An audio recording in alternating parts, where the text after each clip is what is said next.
Okay, I decided to go ahead and try to respond to this with a video, basically a video response to your Facebook post.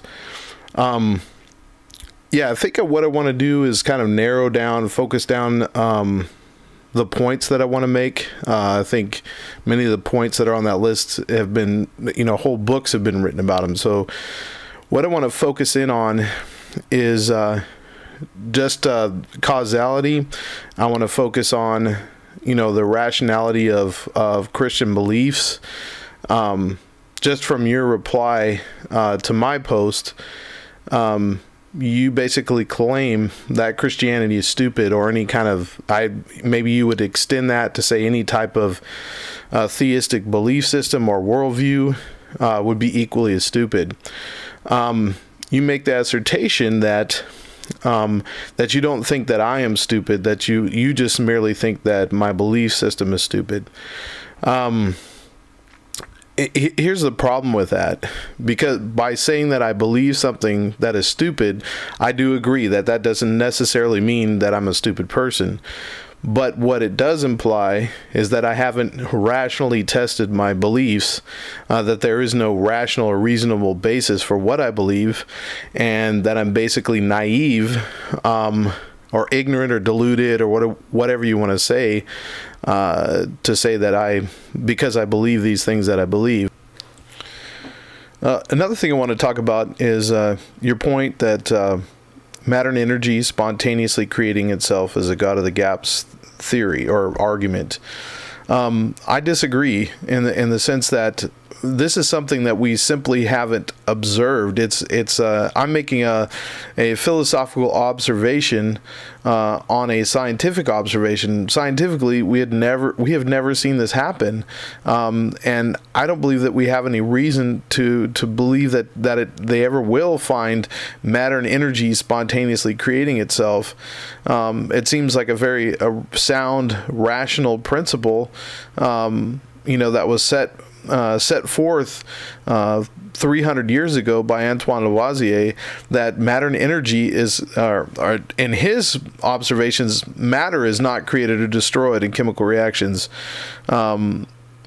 And since Einstein, we know that these things are interchangeable, but we don't see matter, we don't see energy, we don't see these things spontaneously created. These are always conserved. That's why it's called a law. And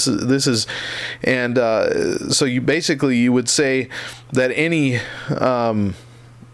any attempt to step in and say, hey, there's something going on here, we have a reason to believe that there has to be something outside of this universe, outside of our universe, that has caused the universe to be. And I want to take that another step further and talk about causality, in the sense that philosophically and scientifically, we don't see things just happen without a cause. So there's always some kind of deterministic cause behind it. And this is in the macroscopic world. Yes, we have quantum mechanics that say that the certainty of finding this quantum mechanical event happening doesn't seem to be deterministic. That's fine. That's on the microscopic level. We've never observed this on the macroscopic level, just like we've never observed matter and energy spontaneously creating itself. This seems to be a hard, fast law, not something that is just here for now because we don't have a better argument. And that's the difference between God of the gaps. God of the Gap says, well, we don't understand this yet, but we think in the future with some more research we're going to be able to find this thing. And then the theist comes in and says, oh, God did that. That is a God of the gaps argument, not something that has been established over hundreds of years, that they haven't made observations and they don't expect to make observations. If it is a God of the gaps argument, it's a very strong one, and I think one to be considered and reckoned with. Take a look at the universe as a whole, everything that we live in, and you really think about it. I mean, you really close your eyes and just really kind of get a grasp of how incredible it is. It just seems very logical that this came from something. I mean, it's amazing that anything exists anywhere to me. And that right there kind of begs a question. Where did everything come from? Where did the universe come from? Well, I personally believe in the Big Bang. I believe that the Big Bang happened, but you still have the causality problem. Why is anything here? Why does anything exist at all?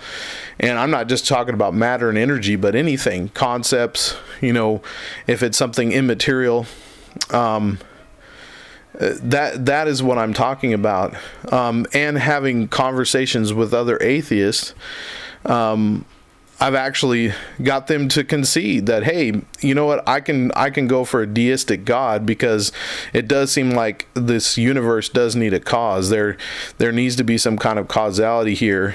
And from a philosophical standpoint, I have a friend that's an atheist. He conceded, hey, you know what, maybe there is a deistic God out there that's not involved. This is not a God that you can pray to. That was his suggestion. So for me, it's not a huge step to go from a deistic God that created the whole universe to a theistic God that's actively involved in people's lives, or even a Christian God, because if that God is powerful enough to create the whole universe, it doesn't seem like it'd be too much of a stretch to raise a man from the dead. Like, that just doesn't seem like too much of an intellectual challenge to me to wrap my head around. When I was about 14, I was also an atheist. I didn't believe in anything, any kind of religion, completely a naturalist worldview. The thing that I started to realize as I got older is that, man, there seems to be things that happen for a reason. There seems to be purpose. There seems to be coincidences seem beyond coincidence to me, and that was the starting point to my exploration of spiritual things, things that were not explainable by science per se. I just found that it wasn't satisfying. Atheism didn't answer these nagging questions that I had. But I'll concede, you know what, Christians can be deluded. I've had a lot of long conversations with young earth creationists, of which I am not. As I expressed earlier, I believe in the Big Bang Theory. I believe that the universe is 13.7 billion years. I'm still a skeptical person, just because now I happen to believe in a God. That's because it just seems to fit the world as I see it better than the theistic worldview. It's more satisfying. It answers questions